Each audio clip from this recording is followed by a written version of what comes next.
Եթե որոշ ազգադավներ չլինեին, մենք պատերազմը 9 չէ, 109 պետություն էլ միանար մեզ հաղթել չէր լինի։ Հիշեք այն սկիզբը, երբ որ վարձկանները հեռուստատեսությամբ էլ բան արեցին, այդպես իրենց խոսակցությունները եթեր հերարցակեցին, որտեղ ասում են, այդտեղ մսաղացա մեզ խաբել են, բերել են, մեզ փրթում են, կոտորում են։ Մեր մարտական ոգին բարձր է, թեև մենք մեր այդ զինատեսակներով, զինտեխնիկայով առաջադեմ չէինք, բայց մեր մարտական ոգին այնքան բարձր էր, մենք այնքան համարձակ գործողություններ էինք գնում, որ իսկապես եթե չլինեին ազգադավները, եթե չլինեին տեղական թուրքերը, եթե մեզ չդավաճանեին ներսից, եթե գողը տանից չլիներ, վստահաբար ասում եմ, մենք հաղթանակ էինք տանել։ Ես սա ամենայն վստահությամբ եմ ասում։ Պատերազմը իր օրենքներն ունի։ Այս պատերազմը այդ օրենքները չունեցավ։ Թշնամին, ասում եմ, նենգաբար ոչ մի օրենք չպաշտպանեց։ Նույնիսկ շտապ օգնության մեքենաների վրա էր կրակ բաց թողում, որը չկա այդպես դա խախտում է մեծ։ Բանակը եղել է, մենք բանակ ունեցել ենք, փառք Աստծո, այդ բանակում Վազգեն Սարգսյանից հետո գոնե պիտի զինեին, 30 տարի ինչով էին զբաղված, որ չէին զինում։ Այսինքն այդ 2 տարում պիտի զինեին կամ 3 տարում, որ հիմա ես քավլիցի ոչ մի քաղաքական դեմքի եւ հեղինակության ես չեմ ուզում պաշտպանած լինեմ, բնավ ու երբեք, որովհետեւ որքան էլ սիրեմ քաղաքական այդ գործին, հաստատ իմ հայրենիքից շատ չեմ սիրում։ Եվ ինձանից շատ, որովհետև դա իմ ստորագրությունն է եւ դա իմ անվան պատիվն է, բայց այն ինչ ճշմարտությունն է, ես կարող եմ վստահաբար դա ասել, ես սիրում եմ իմ հայրենիքը եւ որևէ մեկը չի կարող ավելին լինել իմ հայրենիքից։ 2 տարում բանակ զինել իհարկե չէին կարող, միգուցե եւ կարող էին, եթե թույլ տային կառավարությանը զբաղվել իր բնականոն աշխատանքով, բայց բնականոն աշխատանք չեղավ։ Բոլորս էլ տեսնում ենք, որ բնականոն աշխատանք չեղավ։ Թույլ չտվեցին, ինչպես նաև հիմա թույլ չեն տալիս։ Այսինքն նույն աղետը հենց հիմա էլ մենք ունենք այդ մտավախությունը, որովհետև պատերազմը չի ավարտվել։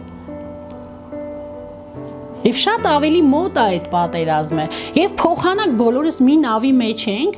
փոխանակ մտածենք ինչ անենք, ոնց անենք, հա, մենք ունենք բավականին, մենք կա զինատեսակներ, որ կարող ենք առնել, գնել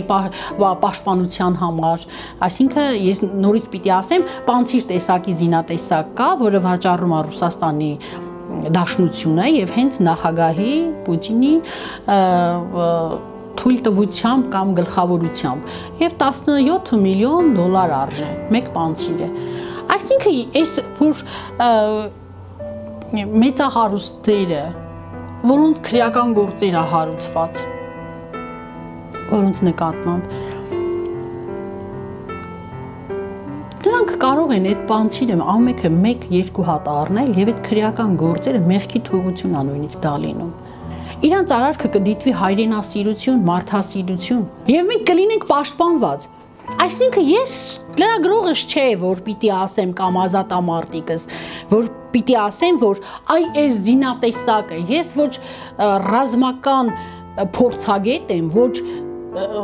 չգիտեմ պաշտպանության ինչ որ նախարարի խորհրդական եմ, բայց սա մի բան ավելի լավ զենքեր կան, ես պանցիրը գիտեմ։ Եթե ինչ որ համապատասխան մասնագետները գիտեն ավելի լավ զենք, ուրեմն այդ զենքը թող լինի, բայց ունենք նաև մեծահարուստներ, որոնք ինչ են արել, ատոմակայանը վաճառել են, մատենադարանը վաճառված է, երկաթգիծը վաճառված է, ընդերքը վաճառված է, ոսկին վաճառված է, հանքանյութերը վաճառված են, գազը վաճառված է, էլեկտրաէներգիան վաճառված է, լույսը վաճառված է, ջուրը վաճառված է։ Հասկանում եք, սա նոր չի եղել, սա այս 2 տարում չի եղել։ Ումից եք ինչ, բա վաճառել եք, բա գնեիք զենք, գոնե զենք գնեիք։ Բա 14 թվին ինչի մեղրի կողմից առանց ինչ որ բանի գաղտնի ձևով տարածքներ տրվեցին հակառակորդին։ Սևանա լիճն ինչի գրավադրվեց 2007 թե 9 թվին Հիմա Սևանը թուրքն ասում է Սևանիմն են չեք զարմանում Այդ տվելեք ասմայիմն այն չեք զարմանում գնաց է Բաղրամյանում նստել Հավաքվեք խելոք գլուխներով եկա փորձ ունեք դուք կարող եք փրկել մոտենալ ասեք էս կարող ենք անել են մենք մի նավի մեջ ենք ինչի մենք պիտի մեռնենք դուք պիտի ողջ մնաք չի լինի տենց բան չի լինի ոնց կարելի է անհետ անուղեղ ձևով գնալ փրկիչներ ինչ փրկիչ հեչ փրկիչ ում եք փրկում ձեզ հա ձեզ փրկում եք այն որ ասում են մենք փրկիչներ ենք իրանք են ուզում փրկեն Փրկեք երկիրը հայրենիք կուսակցությունը որն է երբ որ դուք ունեք հայրենիք Չեմ ուզում քաղաքականացնել Բնավ ու երբեք ես չեմ ուզում քաղաքականացնել բայց ուզում եմ ասել այնպիսի բաներ որ մենք չգիտենք վաղն ինչ կլինի Հենց այսօր հենց հիմա մեր համախմբումը անհրաժեշտություն է պահանջ է Ուզում ես փրկել երկիրդ եւ ժողովրդիդ ուրեմն պիտի լինեք միասնական մի գաղափարի շուրջ Մենք ունենք շանս, եթե մեր իրավաբանները լավագույն, քաղաքագետները, փաստաբաններն ու համապատասխան մասնագետները համախմբվեն, չէ՞, մեր տարածքները հետ կբերեն ամենայն անկեղծությամբ եմ ասում։ 1994 թվականին մեր բանակը հաղթանակած բանակ էր։ Թշնամին աղերսում էր, ոտերներ ընկել մեր, զինադադար էր աղերսում, և մենք չենք լսում։ Երբ որ Լևոն Տեր-Պետրոսյանը հրահանգում էր, որպես գերագույն հրամանատար, ասում էր չմտնեք ստեղ, չմտնեք ընդեղ, ընդեղ ասում էին Ալենկո էր այն ժամանակ կապը, ասում էին կասենք չենք լսե, խշշոց էր չենք լսե, առաջ էին գնում։ Անձամբ ինքը եկավ մտավ Արցախի հող ու ասեց այդ չեք լսում, որ ասում եմ առաջ չգնաք։ Եվ այդ օրվանից լղոզված պայմանագիր կնքեցին։ Ուղարկեցին անկապ մարդկանց, գնացին պայմանագիրը կնքեցին, ինչ կնքեցին։ Գոնե գիտեք ինչ են կնքել։ Կնքել են այսպես. սահմանները թողնել նույնությամբ։ Հասկանում եք ինչ է նշանակում։ Մերոնք էլ այս անկապները, որ գնացել էին, մտածել են նույնությամբ, այսինքն այս պահին ինչ որ կա, ինչ որ գրավել են, ուրախացած կնքում են։ Մինչդեռ նրանք այն սովետի սահմանի մասին էին նշում, սահմանները մնա նույնությամբ, 94 թվականի այդ ալամատված խայտառակ զինադադարը, որ հաղթանակած բանակը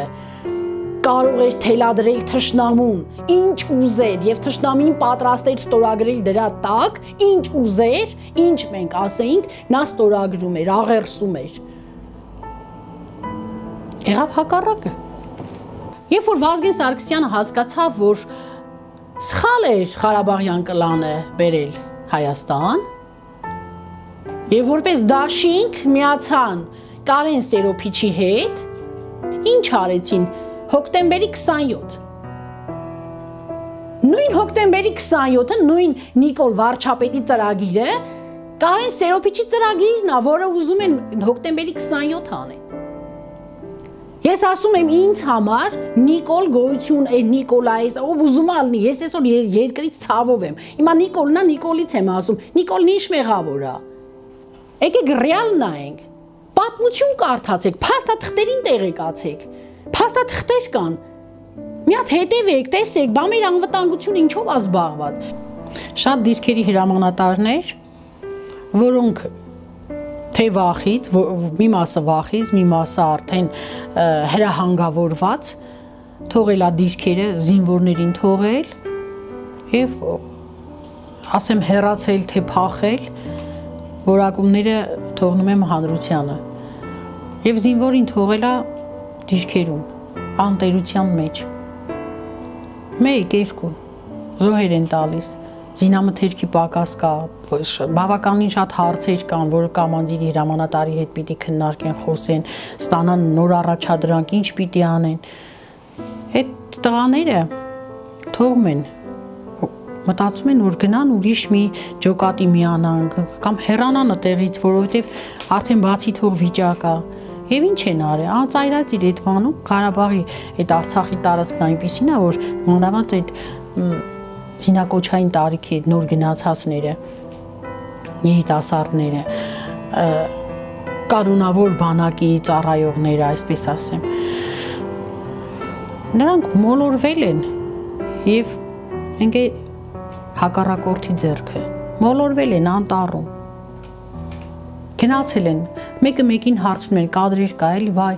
նկարել են այդ երեխեքը, հանա ինչքան են գնալու, տեսնես որ ուղղությամբ ա գնանք մերոնց հասնենք, ինչ որ մի ջոկատի միանանք, ինչ որ տեսնենք ինչ ա լինում, սրա վերջը, էս ինչ եղավ, բան, գնացել են անտառներով, ճանապարհներով գնացել են եւ տեսնեն մեքենա է գալի, ուրախացել են երեխեքը, մեքենա է գալի, մերոնք են նստեն եւ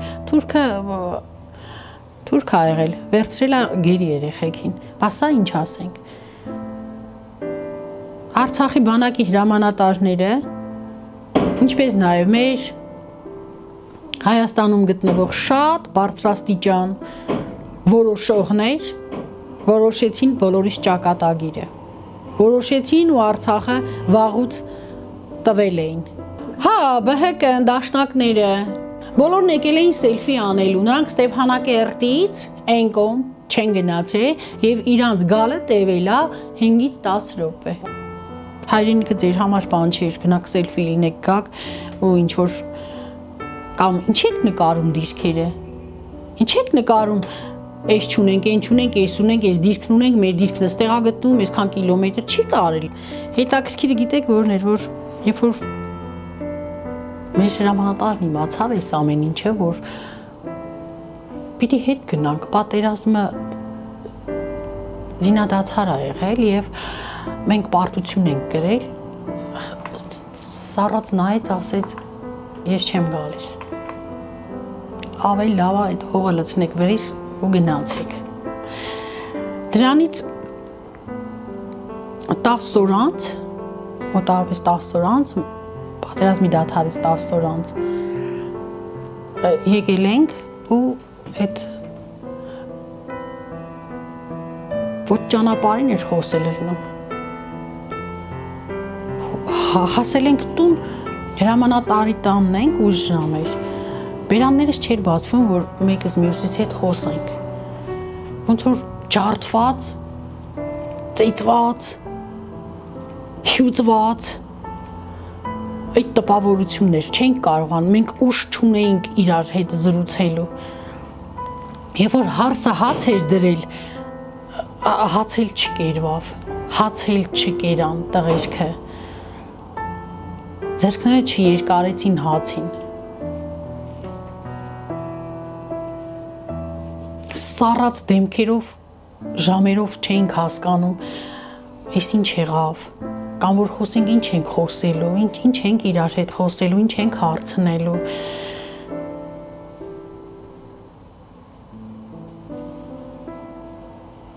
Սա պատերազմ չէր, սա ցեղասպանություն էր։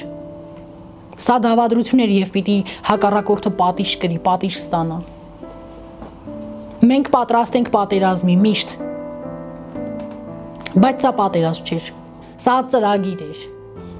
Իսկ այդ ծրագրի հեղինակներն ու աջակիցները, որ ասում եմ տեղական թուրքեր, Ղարաբաղյան դավադիրներ, գեներալիկներ, մի ծաղրեք ձեզ, ծաղրածուներ, ձեր ուսադիրները գեներալական, հրամանատարական, ուղղակի վայր դրեք, ձեր կոչումները ձեր վրայից պոկել ա պետք, ոչ թե հետ վերցնել, պոկել, երկիրը մի կոպեկով ծախեցիք, ուր եք գնում, անմահել չեք, որ ասեմ ամբողջ կյանքում դուք պիտի վայելեք, մեր Հայաստանի Հանրապետությունը, մեր Արցախը օրհնված երկիր է, մարդիկ են անիծված, իրանք են իրար անիծում, մարդու անեծքն ու բացասական այս բանը այնքան շատ է, որ կոտորած է, եւ այդ իրանց բացասական էներգիան բարձրանում է տիեզեր եւ թափվում իրանց գլխին, սիրեք իրար, Սիրեք, պրոստը սիրեք իրար։ Ուրիշների համար դե ես էի ներկայացնում էի, գրում էի, վկայականները ես էի լրացնում, գրում, ներկայացնում եւ տեղյակ չէի, որ իմ համար գրել են։ Եվ անակնկալն էր, որ դահլիճում հնչեց իմ անուն-ազգանունը, որպես լրագրող եւ որպես մարտիկ ինձ աշխարհազորի Արցախյան պատերազմի քաջարի մարտիկներ մեդալով պարգևատրվեցի։ Ուրախացա, գնահատված ես զգում։ Չնայած տենց չէի սպասում առանձնապես, բայց ուրախացա։